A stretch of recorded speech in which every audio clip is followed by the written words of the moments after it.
శ్రీకాకుళం నగరం కోడి రామ్మూర్తి స్టేడియం నిర్మాణాన్ని ఎందుకు పూర్తి చేయలేకపోయారో ధర్మాన సమాధానం చెప్పాలని కూటమి ఎమ్మెల్యే అభ్యర్థి గోడు శంకర్ అన్నారు.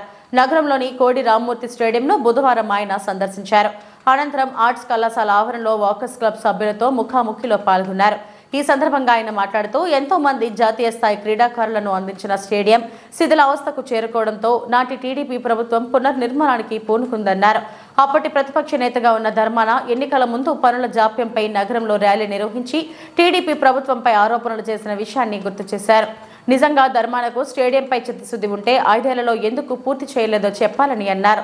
తెలుగుదేశం ప్రభుత్వం నిధులు మంజూరు చేసినా ఇటు స్టేడియం అటు ఆముదాల వలస రోడ్ నిర్మాణం పూర్తి చేయలేని అసమర్థ నాయకులు ఏడాదిలో పూర్తి చేస్తామని ప్రజలను నమ్మబలుకుతున్నారని ఆరోపించారు.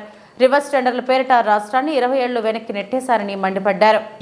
12 years ఏజ్డ్ పీపుల్స్ వాళ్ళ జీవితాల్లో ఆల్రెడీ 5 years వాళ్ళు కోల్పోయారు. స్టేడియం ఫెసిలిటీ లేకుండా వాళ్ళు కోల్పోయారు. నేను 6th క్లాస్ చదివేటప్పుడు 1986లో ఇక్కడ ఉత్తరాంధ్ర క్రికెట్ పోటీలు జరిగినప్పుడు నేను వచ్చి అటెండ్ అయ్యాను. కానీ ఎంత అత్యాధునిక యుగం వచ్చినప్పుడు కూడా ఈ రోజుకి స్టేడియం అందుబాటులో లేకపోవడం దురదృష్టకరం.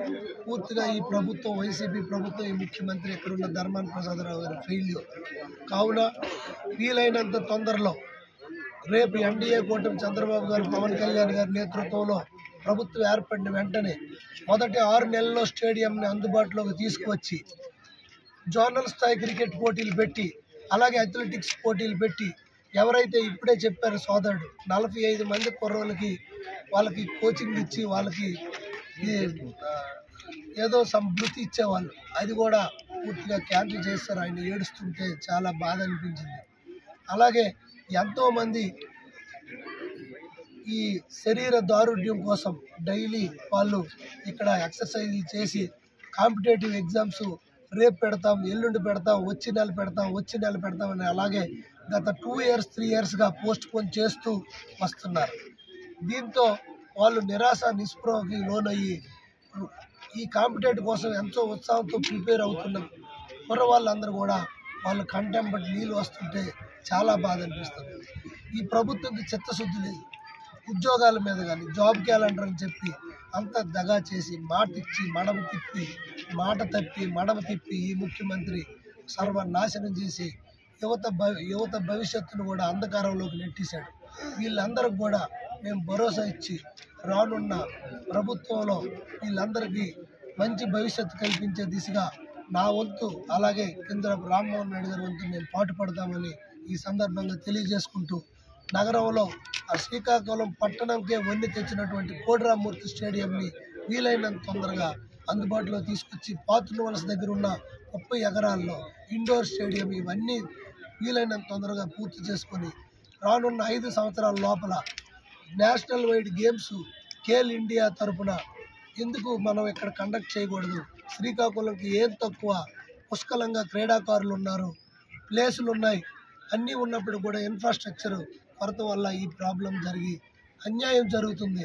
మనకు స్వాతంత్రం వచ్చిందా లేదా, మనం అడవిలో ఉన్నామా అనే పరిస్థితి ఇక్కడ ఉంది.